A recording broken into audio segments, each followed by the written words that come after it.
So now we go to the other book, Power of the Subconscious Mind by Dr. Joseph Murphy.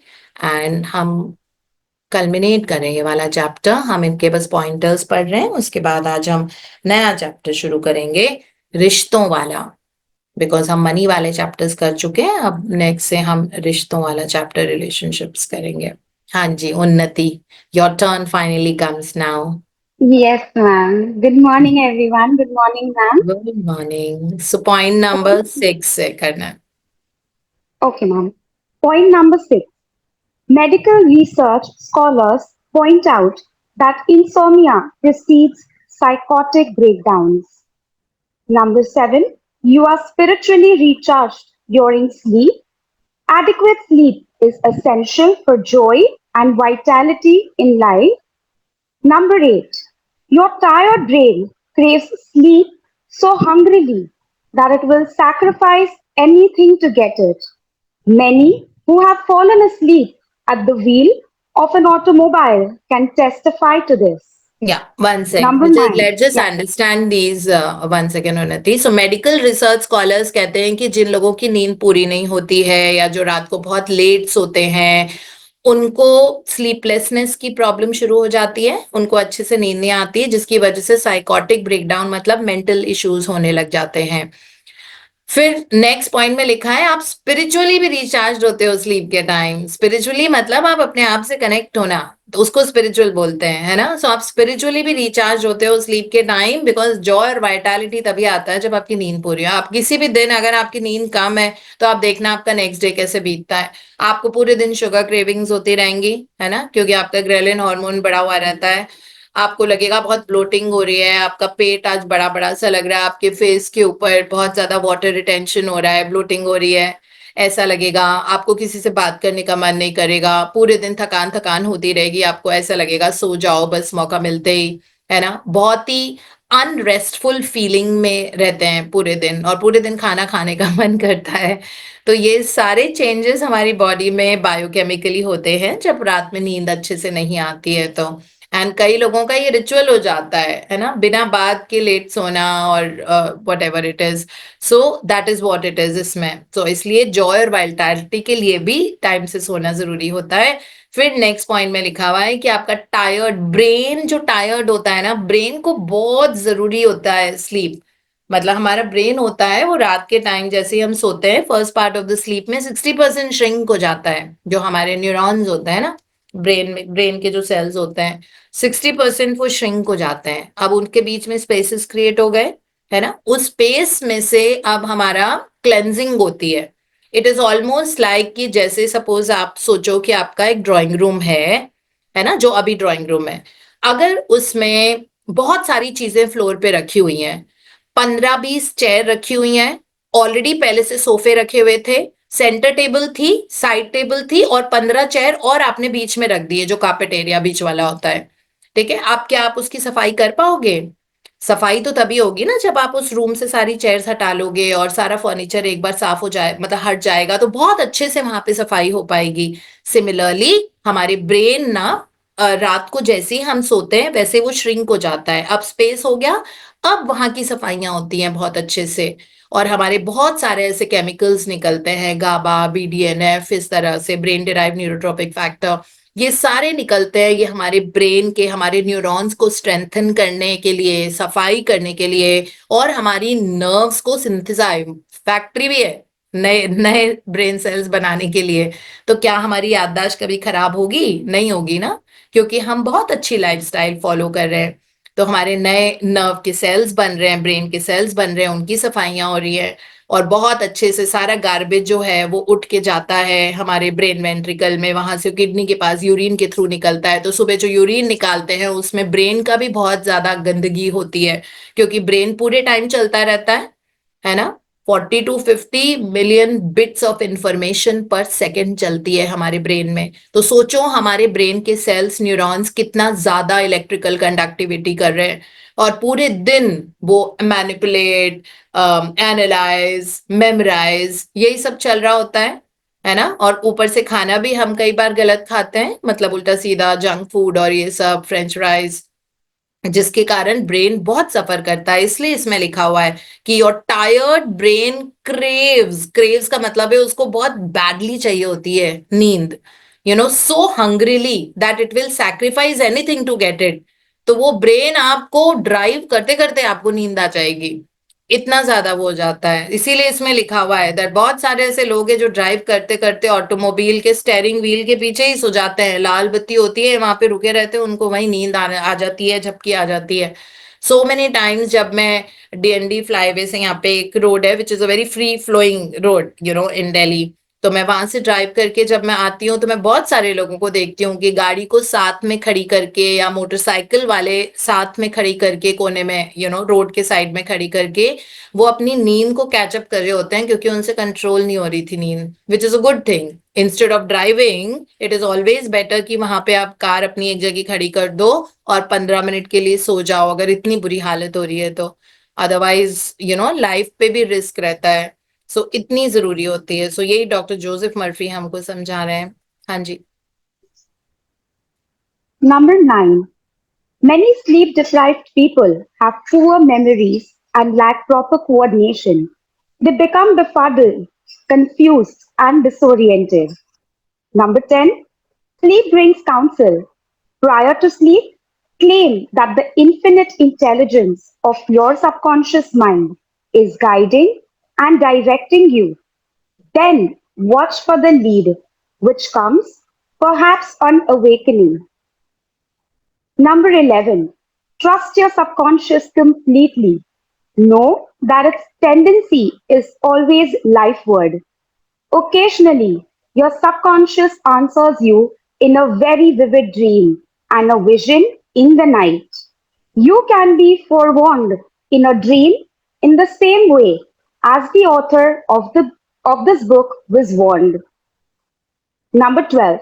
Your future is in your mind now. Based on your habitual thinking and beliefs, claim infinite intelligence leads and guides you, and that all good is yours, and your future will be wonderful. Believe it and accept it. Expect the best, and invariably, the best will come to you. Number 13. If you are writing a novel, play, or book, or are working on an invention, speak to your subconscious mind at night and claim boldly that its wisdom, intelligence, and power are guiding, directing, and revealing to you the ideal play, novel, book, or revealing the perfect solution, whatever it may be. Wonders will happen as you pray this way. Yeah. So with this, complete this chapter, but we'll start the new one also. So then let me just explain to you जो अभी बताया है, जो हम chapter में भी पढ़ चुके हैं। स्लीप ब्रिंग्स काउंसिल का मतलब होता है कोई भी दुविधा आपको जिंदगी में चल रही है, पैसे की, रिश्ते की, करियर की, बिजनेस की, बाइंग एंड सेलिंग की, सबकॉन्शियस माइंड को सोने के पहले आप डायरेक्शन गाइडेंस के लिए आप बोल सकते हो that to the infinite intelligence of my subconscious mind, please open the way for selling of my property, please open the way for my business to rise and thrive, please open the way that मेरा उसके साथ रिश्ता बहुत beautiful हो जाए, please open the way in guiding me towards this problem, please open the way in guiding me to write the next chapter of the book or which book I should write. इस तरह से जो भी आपको बोलना है, जहां पे भी कोई दिक्कत आ रही है, सोने के पहले बोल सकते हैं। दूसरी चीज जो इन्होंने बताई है, अगर आपको अच्छी मेमोरी चाहिए उसके लिए सोना बहुत जरूरी होता है, अच्छी नींद जरूरी होती है ना। सो वो जो बता रहे थे कि anybody who thinks that you are okay with sleeping less than 6 hours is you are fooling yourself. ये बोला था ना, अगर आप सोचते हैं कि 6 घंटे से कम अगर आप सो रहे हो और आपको लगता है मेरे लिए इतनी ही नींद बहुत है, तो कह रहे हैं नहीं, यू आर फूलिंग योरसेल्फ। 6 घंटे से कम की नींद बॉडी के लिए डेट्रीमेंटल होती है। तो मेमोरी शार्प करने के लिए भी अच्छी नींद सोना जरूरी है।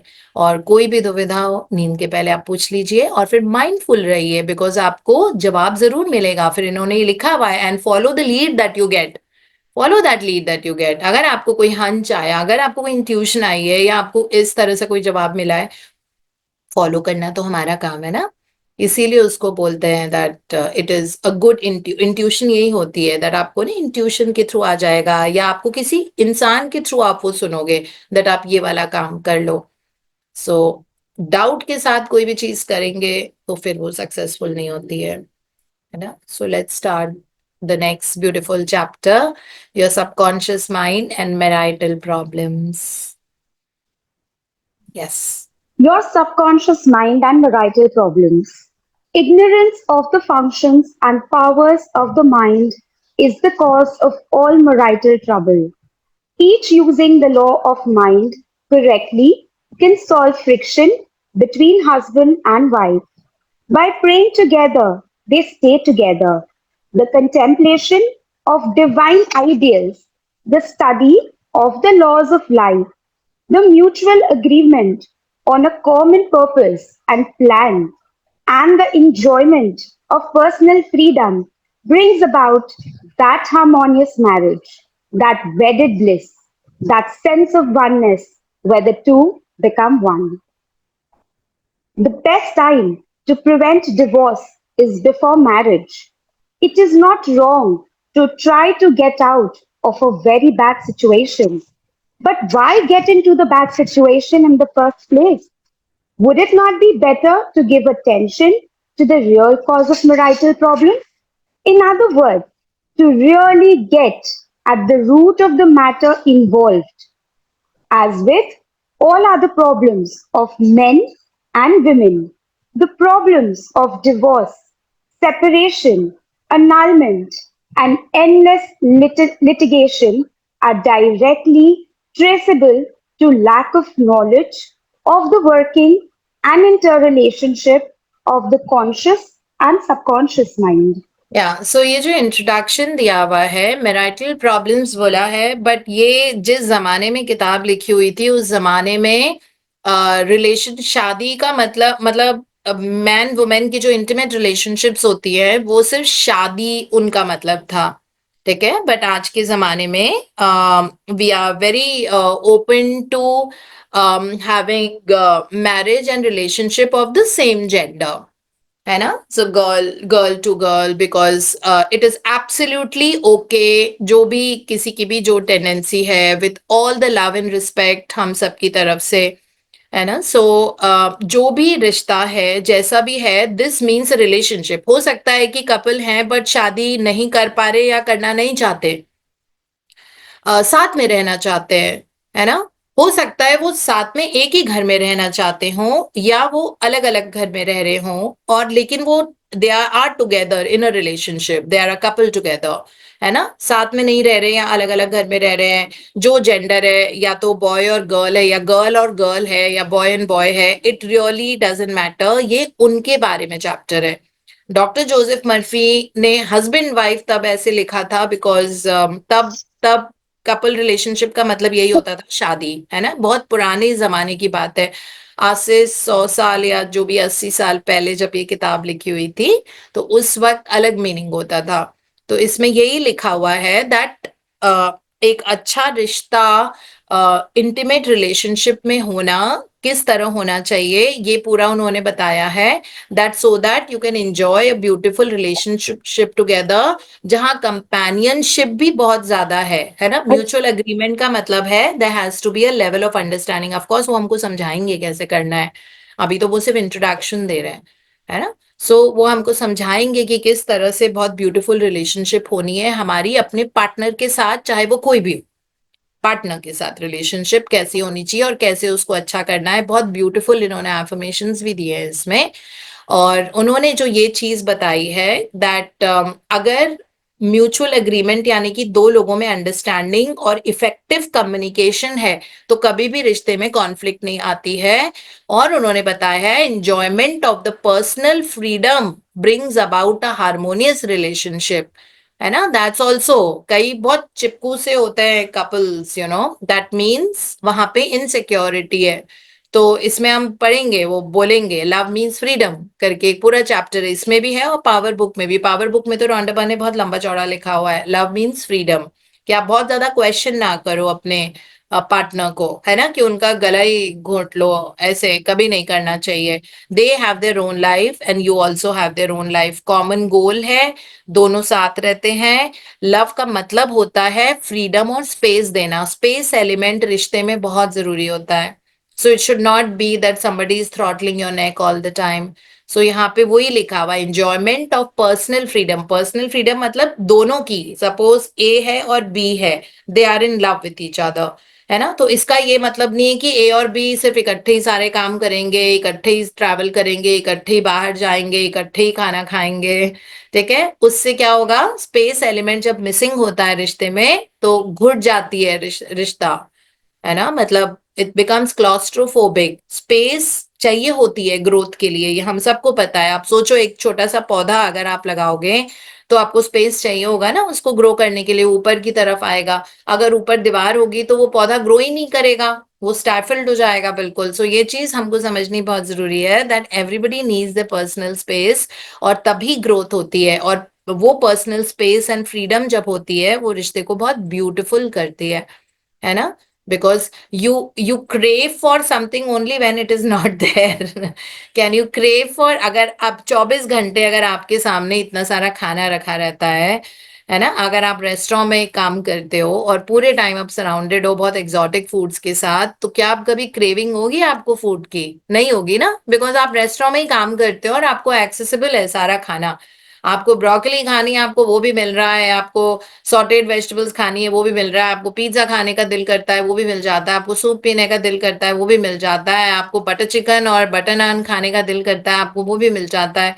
आपके लिए वो क्रेविंग रहेगी नहीं खाने के लिए, बिकॉज आपको सब कुछ सारा इंडियन इटालियन चाइनीज कुजीन आपके लिए बहुत एक्सेसिबल है। So you will never have craving. Crave तो आप तभी करोगे ना जब कोई चीज मिसिंग होती है, जब नहीं है, बहुत दिनों से नहीं खाए, सो you're craving that I'm really craving to eat a pizza today, I'm really craving to have a nice salad today, I'm really craving for, so craving means that thing is not there। अगर वो पूरे time available है, 24 घंटे सिर पे ही dance करते रहते हैं, तो कहाँ से क्रेविंग होगी, है ना। फिर वो इंसान बोलेगा नहीं अगला, लेकिन उसका दम घुटेगा उस रिश्ते में। तो ये चीजें भी हमको बहुत जरूरी है समझनी, कि यहाँ पे enjoyment of personal freedom brings about that harmonious marriage और अलायंस। जो भी है, आप मैरिज करना नहीं करना ये टोटली सबकी चॉइस होती है, सिचुएशन भी होती है ना। तो वो जो रिलेशनशिप की ब्लिस होती है and sense of oneness, that's very very important. Sense of oneness तभी होगा, रियल रिश्ता वही होगा दैट तुम भी इंजॉय करो मैं भी इंजॉय करूँ, but we are tied up together, committed, living together and doing things for each other and having a very harmonious understanding relationship between them, so that way। फिर उन्होंने डिवोर्स के बारे में लिखा है कि best time to prevent divorce is before marriage obviously. So he says that it is not wrong to try to get out of a very bad situation, but situation bad क्यों हुई है, यहीं पे करेक्ट कर लो उसको, यहीं पे correct कर लोगे तो ठीक है। वरना ये जो रिलेशनशिप का इशू है ये हमारे अंदर होता है, हम दूसरे को ब्लेम नहीं कर सकते, ये चीज हमको समझनी जरूरी होती है ना। बिकॉज आप फिर से दूसरी रिलेशनशिप में जाओगे, वहां पे भी आप यही वाली स्मेल लेके जाओगे of having a toxic relationship, because toxicity is with in me, I am bringing it to everybody ना, it is like that। So wherever I go, I will carry that। अगर मैंने सुंदर सा फ्रेग्रेंस लगाया, मैं जहां जा रही हूँ मैं उसको लेके जा रही हूँ, मैं इधर गई हूँ तब भी वो फ्रेग्रेंस मेरे साथ जा रहा है। तो इसीलिए ब्लेम करना किसी सिचुएशन में किसी चीज को, that is again something that should not be there। Okay, so that is what we will be studying in this chapter। So Unnati, this is what we will be doing. It is 7:03. Thank you so much for your beautiful voice and reading.